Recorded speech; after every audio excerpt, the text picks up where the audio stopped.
السلام علیکم ورحمۃ اللہ وبرکاتہ۔ سامعین و ناظرین حضرات، اختلاف تو اس امت میں عام بات ہے جس سے کسی کو انکار نہیں۔ حضور مولائے کائنات حیدر قرار علی المرتضیٰ کرم اللہ وجہہ الکریم کی جائے پیدائش کو لے کر بھی اختلاف ہے کہ آپ کی پیدائش خانہ کعبہ میں ہوئی ہے یا شیب ابی طالب میں۔ اختلاف میں کسی قول کو کسی قول پر ترجیح دینے کے کچھ اصول بھی ہیں، مگر آج ہم مفتی کلیم حنفی رضوی صاحب کی اس بات پر بات کرنے جا رہے ہیں جس میں انہوں نے حضور مولائے کائنات علی المرتضیٰ کرم اللہ وجہہ الکریم کی ولادت خانہ کعبہ میں ہونے سے اختلاف و انکار کیا ہے۔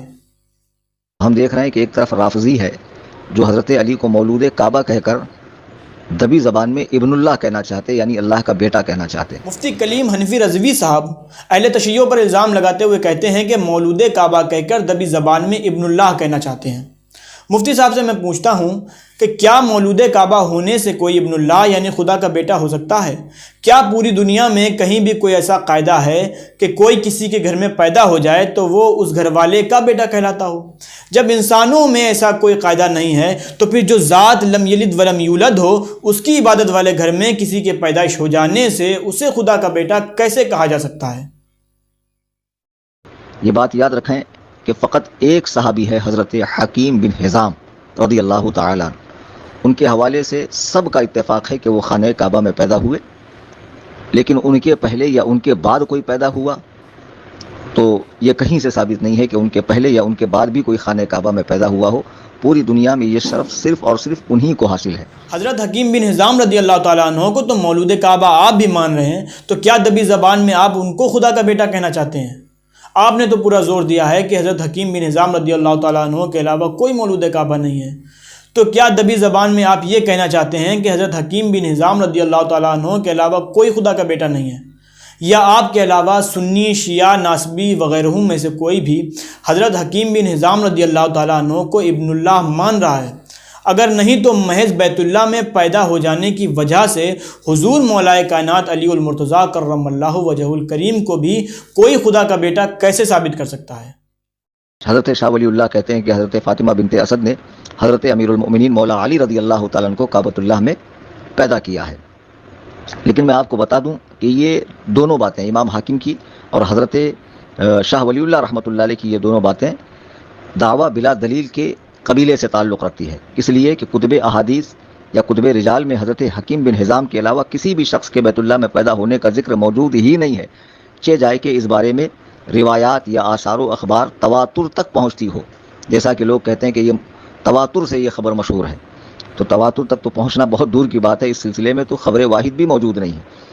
مفتی صاحب امام حاکم کے قول کو کہ مصعب کو وہم ہو گیا جو انہوں نے کہا کہ حکیم بن حزام سے پہلے نہ تو کوئی کعبہ میں پیدا ہوا اور نہ ہی بعد میں، اس لیے کہ یہ بات تو تواتر سے ثابت ہے کہ فاطمہ بنت اسد نے حضرت علی کو بیت اللہ میں جنم دیا، اور شاہ ولی اللہ کے اس قول کو کہ فاطمہ بنت اسد نے حضرت علی کو کعبہ میں پیدا کیا، ان دونوں قول کے بارے میں کہتے ہیں کہ یہ دونوں باتیں دعویٰ بلا دلیل کے قبیلے سے تعلق رکھتی ہیں، اس لیے کہ کتب احادیث یا کتب رجال میں حکیم بن حزام کے علاوہ کسی بھی شخص کے بیت اللہ میں پیدا ہونے کا ذکر ہی موجود نہیں ہے۔ تواتر تک تو پہنچنا بہت دور کی بات ہے، اس سلسلے میں خبر واحد بھی موجود نہیں ہے۔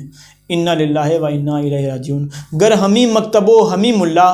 کرے طفلاں تمام خواہد شد۔ مفتی صاحب کو معلوم ہونا چاہیے کہ امام حاکم نے تو مصعب علیہ الرحمہ کے قول کی تضعیف کی ہے، یہ کہہ کر کہ انہیں وہم ہو گیا ہے کہ حکیم بن حزام سے پہلے یا بعد میں کوئی کعبہ میں پیدا نہیں ہوا، اور اس قول کی رد تو تواتر کی بنا پر کی ہے، جبکہ مفتی صاحب خود کو امام حاکم سے بڑا محدث سمجھتے ہوئے بول رہے ہیں کہ خبر واحد بھی موجود نہیں ہے۔ میں کہتا ہوں کہ مفتی کلیم صاحب کا یہ قول اصول و قواعد یاد نہ ہونے کے قبیل سے ہے۔ میں پوچھتا ہوں کہ امام حاکم کا تواتر کو سندن ذکر نہ کرنے سے یہ کیسے لازم آ گیا کہ خبر واحد بھی موجود نہیں؟ مفتی صاحب کو معلوم ہونا چاہیے کہ اسناد کو ذکر نہ کرنا اصطلاح محدثین میں ابہام کہلاتا ہے، اور مبہم نہ تو کالعدم ہوتا ہے جو مفتی صاحب کہہ دیں کہ خبر واحد بھی موجود نہیں، اور نہ ہی اس خبر کا ضعیف ہونا ثابت ہوتا ہے جو کوئی ایسی خبر کو ضعیف کہہ سکے۔ ہاں، ابہام میں صحیح، حسن، غریب اور ضعیف وغیرہ کا احتمال ہوتا ہے، اور اجتمال کی وجہ سے ایسی خبر مقبول نہیں ہوتی، لیکن جب یہ ابہام امام حاذق کا ہوتا ہے تو روایت مقبول ہوتی ہے۔ جیسا کہ مفتی شریف الحق امجدی صاحب بھی نزہۃ القاری شرح بخاری میں اصول حدیث بیان کرتے ہوئے لکھتے ہیں کہ اگر یہ ابہام امام حاذق کا ہو تو مقبول ہے، لہٰذا مفتی امجدی صاحب کے بتائے ہوئے اس اصول کے مطابق امام حاکم کا ابہام تو مقبول ہے، اور صوفی کلیم حنفی رضوی صاحب کے قول کی کوئی حیثیت نہیں ہے جو انہوں نے کہا ہے کہ خبر واحد بھی موجود نہیں ہے۔ امام سیوطی رحمۃ اللہ علیہ امام حاکم کے قول کے حوالے سے فرماتے ہیں کہ ان کا یہ قول ضعیف ہے۔ اب حوالہ لکھ لیجئے، تدریب الراوی، اس کی جلد 2 ہے، صفحہ نمبر 682 ہے۔ اور اسی طرح امام نووی رحمہ اللہ وہ بھی امام حاکم کے قول کو ضعیف قرار دیتے ہیں کہ ان کا یہ قول ضعیف ہے۔ کتاب کا نام ہے تہذیب الاسماء اور اس کی جلد 1 ہے اور صفحہ نمبر 166 ہے۔ افسوس، صد افسوس کہ یہ تو امام حاکم اور شاہ ولی اللہ کے علاوہ کسی نے نقل ہی نہیں کیا۔ تاریخ اسلام پر جو کتابیں لکھی گئی ہے، شخصیات پر، خلفاء پر جو کتابیں لکھی گئی ہے، ان میں سرے سے اس کا ذکر نہیں ہے۔ اب میں چند مشہور اسلامی تاریخی کتابوں کے نام بتا رہا ہوں، آپ ان میں ڈھونڈ کے مجھے بتا دیجیے۔ رہا آپ کا یہ قول کہ تدریب الراوی میں امام جلال الدین سیوطی اور تہذیب الاسماء میں امام نووی نے امام حاکم کے قول کو ضعیف کہا ہے، اس کے تعلق سے پہلے تو یہ عرض ہے کہ امام سیوطی اور امام نووی اصحاب جرح و تعدیل میں سے نہیں ہیں، فن جرح و تعدیل میں جن کی جرح مقبول ہو۔ انہوں نے امام حاکم کے قول کو کس بنیاد پر ضعیف کہا ہے؟ کیا قول اپنے قائل کے ضعف کی وجہ سے ضعیف نہیں ہوتا؟ تو پھر کیا امام حاکم ضعیف تھے؟ اگر امام حاکم ضعیف تھے تب تو ان کی مستدرک کی خیر منائیے، پھر کیا مستدرک کے حاکم ضعیف نہیں ہے؟ دوسری بات یہ ہے کہ ضعیف ہی تو کہا ہے، خبر کا انکار تو نہیں کیا۔ انکار نہیں کیا تو امام سیوطی اور امام نووی کے نزدیک بھی خبر ہی تو ہے، اگرچہ انہوں نے خبر کو ضعیف کہا ہے۔ لہٰذا مفتی صاحب نے جو یہ کہا ہے کہ خبر واحد بھی موجود نہیں ہے، امام سیوطی اور امام نووی کا یہ حوالہ دینا ایسا ہی ہے جیسے مفتی صاحب نے اپنا تماچا اپنے ہی منہ پر مار لیا ہو۔ ایک اور بات مفتی صاحب کہتے ہیں کہ افسوس، صد افسوس، امام حاکم اور شاہ ولی اللہ کے علاوہ کسی نے بھی نقل ہی نہیں کیا کہ حضرت علی کعبہ میں پیدا ہوئے۔ پھر وہ اپنی پڑھی ہوئی چند کتابوں کے نام بتاتے ہیں کہ اس کتاب میں بھی نہیں لکھا کہ حضرت علی کعبہ میں پیدا ہوئے، اس کتاب میں بھی نہیں لکھا، اس کتاب میں بھی نہیں لکھا، فلاں میں بھی نہیں لکھا اور فلاں میں بھی نہیں لکھا۔ میں پوچھتا ہوں کہ مفتی صاحب نے جن کتابوں کی لسٹ جاری کی ہے اور بتایا ہے کہ ان کتابوں میں نہیں لکھا کہ حضرت علی کعبہ میں پیدا ہوئے، تو کیا ان کتابوں میں یہ لکھا ہے کہ کعبہ میں نہیں پیدا ہوئے، یا جائے پیدائش خانہ کعبہ کے علاوہ کوئی دوسری لکھی ہے؟ اگر یہ بھی نہیں، وہ بھی نہیں، تو بیکار کا رونا رو کے اپنا اور اپنے سامعین کا وقت کیوں برباد کیا؟ کیا مفتی صاحب کو یہ قاعدہ بھی یاد نہیں کہ عدم ذکر عدم شے کی دلیل نہیں ہوتا ہے؟ اسی لیے اپنی پڑھی ہوئی کتابوں میں انہیں مولا علی پاک کی ولادت شریف خانہ کعبہ میں ہونے کا ذکر نہیں ملا تو انہوں نے دعوے کر ڈالے۔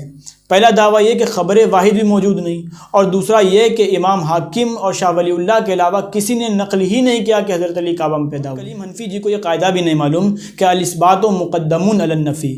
یعنی اس بات اور نفی میں اگر اختلاف ہو تو اس بات کو ہی ترجیح دی جاتی ہے۔ زیر بحث موضوع یعنی حضور مولا علی کی ولادت خانہ کعبہ کے اندر ہوئی ہے یا نہیں میں جناب مصعب علیہ رحمہ حضرت حکیم بن حزام رضی اللہ تعالیٰ عنہ کے سوا کسی اور کے مولود کعبہ ہونے کی نفی کرتے ہیں، جبکہ امام حاکم رحمۃ اللہ علیہ مولا علی کے مولود کعبہ ہونے کا اس بات کر رہے ہیں، تو قاعدے کے مطابق امام حاکم کے اس بات کو ترجیح دی جائے گی، نہ کہ مصعب کی نفی کو، اس لیے کہ انکار کرنے والا کبھی کبھی اپنے عدم معلومات کی بنیاد پر ہی انکار کر بیٹھتا ہے، جیسا کہ خود مفتی کلیم حنفی صاحب نے ہی انکار کر ڈالا کہ امام حاکم اور شاہ ولی اللہ کے علاوہ کسی نے نقل ہی نہیں کیا کہ حضرت علی کعبہ میں پیدا ہوئے۔ قاعدے کے مطابق اس بات والے قول کو ترجیح دی جاتی ہے، اسی لیے تمام مکاتب فکر کے علماء، خواہ سنی ہوں یا شیعہ دیوبندی ہوں یا بریلوی یا غیر مقلد، سب نے لکھا ہے کہ حضور مولائے کائنات علی المرتضیٰ کرم اللہ وجہہ الکریم کی پیدائش خانہ کعبہ کے اندر ہوئی ہے۔ افسوس، صد افسوس، مفتی کلیم حنفی رضوی صاحب کے مطالعے میں وہ کتابیں نہیں آ سکیں، اور انہوں نے اپنے محدود مطالعے کو معراج تحقیق سمجھ کر دعویٰ کر ڈالا کہ امام حاکم اور شاہ ولی اللہ کے علاوہ کسی نے بھی نہیں لکھا کہ حضرت علی کی پیدائش خانہ کعبہ میں ہوئی ہے۔ حوالوں کی دنیا میں لے چلنے سے پہلے گزارش کروں گا کہ ویڈیو کو آخر تک دیکھیں اور کمنٹ باکس میں جا کر اپنے نیک مشوروں اور تبصروں سے ضرور نوازیں۔ چینل کو اگر ابھی تک آپ نے سبسکرائب نہیں کیا تو ہمارے اس چینل صراط مستقیم کو ضرور سبسکرائب کر لیں تاکہ ایسے ہی ویڈیوز آپ حضرات تک پہنچتے رہیں۔ لیجیے حوالہ جات ملاحظہ فرمائیں۔ مستدرک حاکم تو آپ نے دیکھ لی، ان سے پہلے تیسری صدی ہجری کے مورخ امام محمد اسحاق فاقہی متوفہ 280 ہجری نے اخبار مکہ صفحہ نمبر 226 پر مولا علی مشکل کشا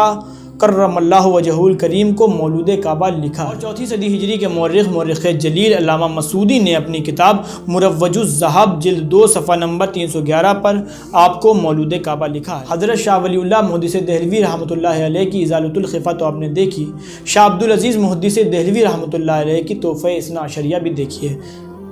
شاہ عبدالعزیز محدث دہلوی رحمۃ اللہ علیہ نے اپنی کتاب تحفہ اثنا عشریہ صفحہ نمبر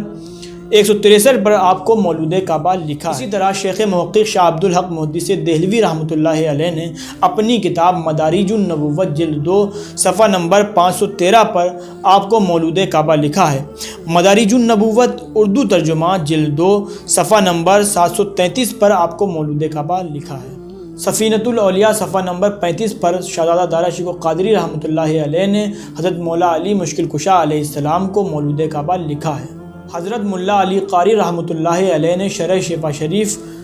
صفحہ نمبر 328 پر آپ کو مولود کعبہ لکھا ہے، اور فاضل بریلوی نے بھی آپ کی ولادت خانہ کعبہ میں مانی ہے، چنانچہ سیرت مصطفیٰ جان رحمت جلد 4 صفحہ نمبر 783 پر آپ کو مولود کعبہ لکھا ہے۔ محدث ابن صباغ مالکی نے اپنی کتاب الفصول المہمہ فی معرفت الائمہ صفحہ نمبر 29 پر آپ کو مولود کعبہ لکھا ہے۔ علامہ حسن بن مومن نے اپنی مشہور کتاب نور الابصار صفحہ نمبر 183 پر آپ کو مولود کعبہ لکھا ہے۔ علامہ گنجی شافعی نے اپنی کتاب کفایت الطالب